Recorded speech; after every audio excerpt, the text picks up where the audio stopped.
Ծանոթացել եք արդյոք այս մեղադրանքի հետ եւ ձեր գնահատականը։ Մեղադրանքի, այսպես ասած, ամբողջական տվյալը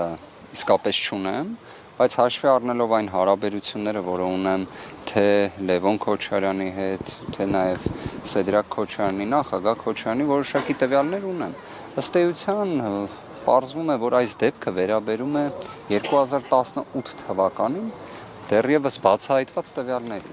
որ պատկերացնեք ընդհանրապես խաբհման միջոցը, առավել եւս կալանքը որպես խաբհման միջոց վերաբերում է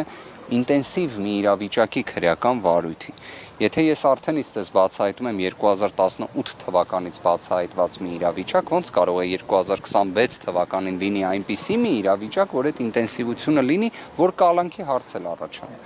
Արդեն կարծես թե ակնհայտ է նաև, որ այստեղ վաղեմության ժամկետի խնդիրներ էլ կան։ Մանրամասները չգիտեմ ինչպես։ Որ չի անցել։ Ես մեկ այլ իրավիճակով արդեն կռահում եմ, որ ենթադրաբար առնվազն մի մասը անցած ավաղեմության ժամկետը, հիմա ուղղակի իմ սուբյեկտիվ կարծիքն է, հիմա չբացահայտեմ, բայց առնվազն իրենք էլ շատ լավ գիտեն, թե ինչ խնդիր ունի այս գործը։ Առնվազն այն, որ այս աստիճան ինքը տևողության մեջ է, բացահայտված է եղել եւ տևողության մեջ է եղել։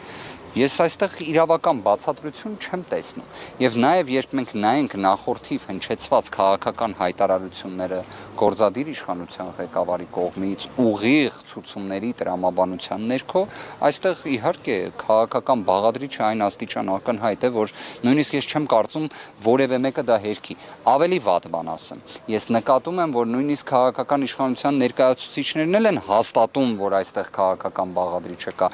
Այսա իսկապես անհանգստացնող երևույթ է, որովհետև դա նորմալ չէ։ Իսկ ինչ ակնկալիք ունեք այս դատարանից, հաշվի առնելով, որ դատավորը այն դատավորն է, ով կալանքի որոշում էր կայացրել նաև Դավիթ Ղազինյանի համար, նաև Մամիկոն Ասլանյանի համար, ու նաև հաշվի առնելով երկրորդ նախագահի առողջական վիճակը։ Եթե իրավական տիրույթում եք նայում, այսինքն պայմանականորեն մեկ ամիս առաջ գնանք, փաստաբանիս գործունեության արտոնագիրը կասեցված չլիներ, հաստատապես կարող եմ պնդել վճռաբեկ դատարանի կայուն նախադեպային իրավունք կա այլևս դրա վերաբերյալ, եւ այդ նախադեպային որոշումը կայացվել է առանձնապես ծանր հանցանքի մեջ մեղադրվող անձի նկատմամբ։ Վերաբերել է հենց կալանք խաբհման միջոց կիրառել չկիրառելուն։ Վճռաբեկ դատարանի նախադեպային որոշումը ուղիղ է ասում, եթե կա առողջական խնդիր, ապա այն ինքնին արդեն հիմք է հանդիսանում, որ դիտարկվի այլընտրանքային խաբհման միջոցները։ Այստեղ հետևաբար եթե իրավական տիրույթով ենք նայում, պարզից պարզ։ Դատավոր Դադոյանի մոտ այո, ունեցել եմ մասնակցություն Դավիթ Ղազինյանի գործով, կարող եմ ասել, որ նիստի ընթացքում ակնհայտ էր, որ կալանքը որպես այդպիսին պետք է մերժվեր։ Դա ակնհայտ էր, բայց դատավորը կայացրեց այլ դատական ակտ։ Իրական կյանքը ցույց տվեց, թե Դավիթ Ղազինյանը խոչընդոտող վարքագիծ էր դրսևորում, թե ճիշտ հակառակը։ Եվ փաստացի արդեն տևական ժամանակ է որևէ խաբհման միջոց կիրառված չէ մեր գործընկերոջ եւ ընկերոջ նկատմամբ։ Նախագահ Քոչարյանի դեպքում նաև կարող եմ հաստատապես պնդել, որ երբ կար համակցություն ծանր մեղադրանքների, կհիշեք 2019 թվականից ընդհուպ մինչև 2021 թվականը, երբ գործը գտնվում էր դատարանում, դրա նախորդիվ 18 թվականից էլ ելակետը վերցնենք, կրկին որևէ մի տվյալ չի եղել երբևէ ոչ պատշաճ վարքագծի դրսևորման։ Ես կարծում եմ այս ամենը դատավոր Դադոյանը պետք է որ պատկերացնի, պետք է որ տեղեկացված լինի։ Այս մյուս կողմից նաև գիտակցում ենք, որ օրինակ հակակոռուպցիոն դատարանը ձևավորվել է բացառապես 2018 թվականին հաջորդած ժամանակահատվածում։ Հակակոռուպցիոն դատարանի բոլոր դատավորները պաշտոնավարումը իրենց ստանձնել են 18 թվականին հաջորդած ժամանակահատվածում։ Ես վստահ եմ բոլորդ հիշում եք այն արտահայտությունները, որ սահմանադրական բարեփոխում է պետք, որ դատական իշխանությունը փոխվի։ Հիմա հակակոռուպցիոն դատարանն էլ է, այսինքն խնդիր է առաջացնում, իրենց ձևավորած դատարանն է։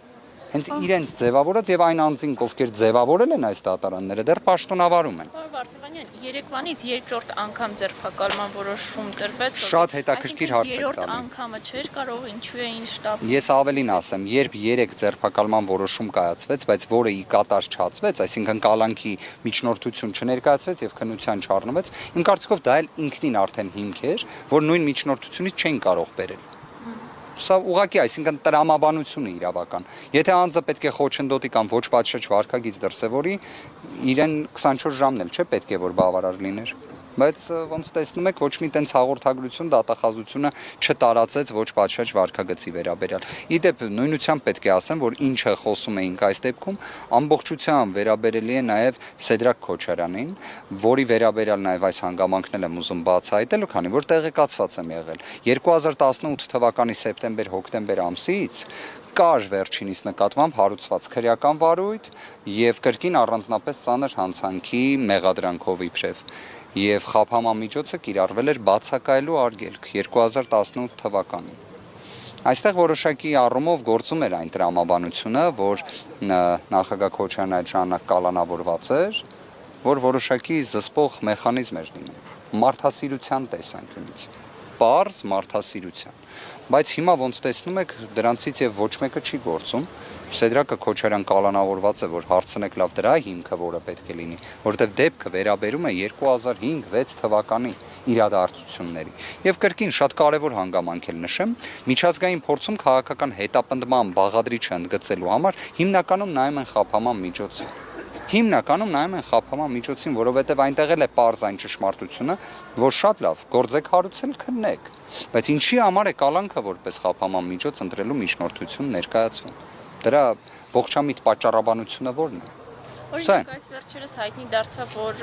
ԿՊԱ-կան պատգամավոր Բագրատյանի որդուն մեղադրանքի առաջադրվել շուրջ 15 միլիոն դրամի վնաս էր պատճառել ու նրա նկատմամբ Կարծես թիվը այդքան փոքր չէր։ Նրա նկատմամբ 1.5 միլիարդ դրամ, եթե չեմ սխալվում, մամլո հաղորդագրությունը տեսել եմ։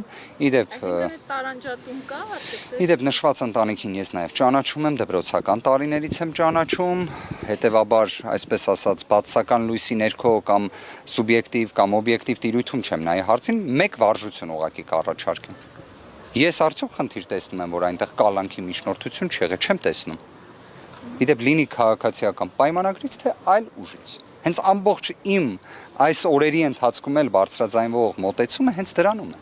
Ինչի համար լինի կալանք, երբ կարող է լինել այլ խափանման միջոց։ Այլ խափանման միջոց կիրառվի, խախտում թույլ տրվի, թող ներկայացնեն կալանքի միջնորդություն։ Այստեղ է ամբողջ հենց իրավունքի գերակայության խզումը տեղի ունենում։ Սա է։ Պարոն Վարդևանյան, տպավորություն է, որ դատական համակարգում, երբ որ կալանքի հիմք չեն ունենում ընդդիմադիրների նկատմամբ, պարտադիր ընտրում են հիմք վարույթին չխոչընդոտելը։ Ինչպես եղավ օրինակ Սեդրակ Քոչարյանի պարագայում, ինչը անհասկանալի էր, թե ինչպես կարելի էր խոչընդոտել 20-25 տարվա վաղեմության վարույթին։ Հնարավոր է այս պարագայում էլ այդ նույն հիմքով կայացնեն կալանքի որոշում։ Չի բացառվում, այստեղ պարզապես ես կառաջարկեի, որ զարմացնեին հասարակությանը եւ կալանքի միջնորդությունը մերժեին։ Իսկապես ես վստահ եմ բոլորը կզարմանան, որովհետեւ այստեղ կարծում եմ այնքան ամեն ինչ ակնհայտ է տեղի ունենում, բայց դեպքեր եղել են, որ զարմացրել են, դա էլ ասեմ, եղել են։ Չալաբյանի դեպքով զարմացան։ Ինչ որ իմաստով, հիմա թող սա լիներ։ Դա տեսնում եք, ինչ որ էպիզոդներ լինում են։ Կարող է լինել այս դեպքում, կարող է լինել։ Մա հարցը նա է, որ իրավական տիրույթում հարցը չենք քննարկում։ Ցավը դրանում է։ Եթե իրավական տիրույթում քննարկեինք, ընդհանրապես sense միջնորդության անհրաժեշտություն չկա։ Պարոն Վարդևանյան, հիշենք, որ արդեն մեկ վարույթով Ռոբերտ Քոչարյանը հենց այս դատարանում անցնում է, ի վերջո այդ գործով ինքը մեղադրյալի կարգավիճակ ստացավ, չստացավ։ Տրամաբանությունը նա է, որ որոշակի դատավարական փուլ անցել է գործը, մեղադրյալի կարգավիճակ որպես այդպիսին ընտրվել է, բայց այստեղ էլի կրկին դուք կարող եք հարցին նայել, եթե նայում ենք իրավական տիրույթում։ Իսկ ինչ վարքագիծ է դրսևորել այդ ողջ ընթացքում։ Մեկ դեպքի մասին լսել եք ոչ պատշաճ վարքագծի չեք լսել։ Չի եղել կալանքում, բայց քրեական վարույթ է եղել։ Քրեական վարույթ, կրկին ծանր մեղադրանք, այսինքն բոլոր այդ վավերապայմանները եղել են, բայց անձը պատշաճ վարքագիծ է դրսևորել։ Միջազգային փորձը, որ ուսումնասիրեք, գրեթե բոլոր հանրային հնչեղություն ունեցող դեպքերով։ Ես վերջին շրջանում նկատել եմ, չէ՞, կարծես թե ԱՄՆ փորձը շատ կարևորում են։ ԱՄՆ ներկայիս նախագահ Դոնալդ Թրամփի նկատմամբ այնպիսի մեղադրանքների համակցություն է եղել, որի ծանրությունը մեղմ ասած չէր զիջում որևէ մի հնարավոր ֆանտազիայի շրջանակներում պատկերացնող մեղադրանքի ծանրության, բայց երբեք կալանք չէր կիրառվել, նույնիսկ մեկ օր կալանք չի կիրառվել, որովհետև կալանքը խափանման միջոց է, ոչ թե պատիժ, այլ խափանման միջոց։ Թող գործը քննեն, դրանից հետո վճիռներ կայացնեն, բայց նախքան այդ խափանման միջոցը հնարավոր ոչ պատշաճ վարքագծի խափանմանն է ուղղված։ Որտեղ է ոչ պատշաճ վարքագծի ռիսկը, չկա դա։ Չկա դա եւ ի վերջո նաեւ կարծում եմ այս դեպքերով, որոնք ունեն հանրային հնչեղություն, ցանկացած դեպքը դուք նկատել եք հանրային հնչեղություն ունեցող մի գործ փորձեք հիշել,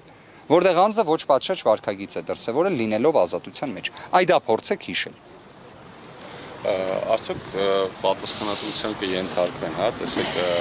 այսօրվա այս որոշում կայացնողները, հրահանգվողները ապագայում եւ ինչ գործիքներ կան, հա, իրավական տիրույթում պայքարելու, ասացիք դատավորների 18-ից հետո են նշանակվել, քննչական մարմինը ըստ էության ԱԱՑ-ն կատարում են մեկ մարդու հրահանգները, իրավական ինչ գործիքներ եք տեսնում պայքարելու Հայաստանում կոնկրետ։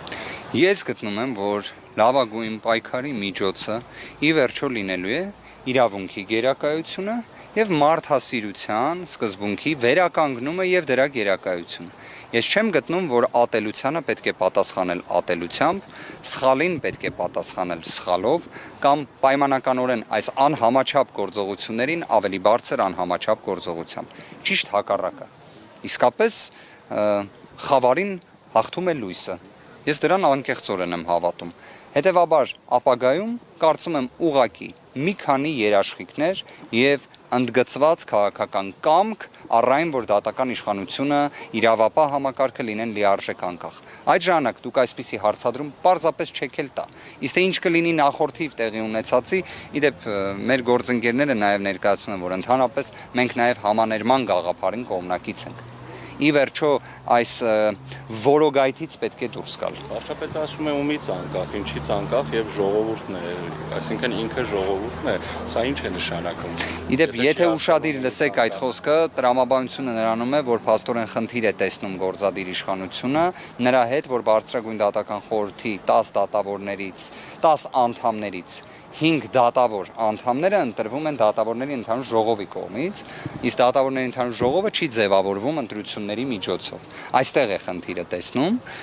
ճիշտն ասած Վենետիկի հանձնաժողովը այդտեղ խնդիր չի տեսել, իսկ Վենետիկի հանձնաժողովը ժողովրդավարության, այսպես ասած, որոշակի ֆիլտրն է, եւ տենց խնդիր չէր տեսել։ Հիմա սա ինչ նորարարական մոդել էր, չգիտեմ, բայց կարող եմ մի բան ասել։ Փաստորեն, եթե խոսում են, որ դատական իշխանությունը պատկանի ժողովրդին, ապա պետք է ուղիղ ընտրություններ լինեն դատավորների, որ ԱՄՆ-ում կա օրինակ այդ մոդելը, դատախազները, դատավորները ընտրվում են, բայց նույն ԱՄՆ-ի մասնագետներին, որ հարցնեք, այնտեղ էլ կա մտահոգություն, որ չէ որ ընտրությունները ենթադրում են դրամահավաք, ենթադրում են որոշակի հովանավորների արկայություն եւ այլն, եւ դրանք էլ են ազդում դատարանների անկախության վրա։ Այսինքն լավագույն տենց որպես այդպեսին մոդել չկա։ Լավագույն ճիշտ մոտեցումը նա է, որ դատավորները պետք է լինեն անկախ, պետք է լինեն արեստավարժ, պետք է իրենց վարձատրության համակարգը լինի հավուր պատշաճի, ինչպես դատավորների, այնպես էլ իրավապահների համար, այսինքն քննիչը, դատախազը։ Այդ դեպքում նաև երբ ունենում ես քաղաքական կամք, այդ անկախությունը տեղի ունենում։ Եվ ժողովրդի իշխանությունը, դատական իշխանության դեպքում, դա ի՞նչն է ի վերջո, անկախ դատարանները։ Այն դատարանը, որ օրինակ, եթե գործադիր իշխանության ղեկավարը նույնիսկ քաղաքական ցուցում տա, դա չունենա որևէ ազդեցություն։ Եթե որևէ մեկ այլ անձ ցուցում տա, կրկին չունենա որևէ ազդեցություն, այլ ազդեցություն ունենա իրավունքը եւ օրենքը։ Իսկ անկախ դատավորների ընտրությունը ԿԸՀ-ն կարող է անվավեր ճանաչել։ Եթե զինվորներ մասնակցեն, դե գիտեք, այդ շատ հետաքրքիր է, որ զինվորների մասնակցությունը, չգիտես ինչի, հենց ժամը 8-ից հետո է տեղի ունենում։ Եվ ընտրական տեղամասը այդտեղ խնդիր չի տենում, ընտրատարածքային ընտրական հանձնաժողովը խնդիր չի տեսնում, բայց այ ԿԸՀ-ն տեսնում է, բայց տեսնում է նաև վերջնական արդյունքների ամփոփումից մի քանի ժամ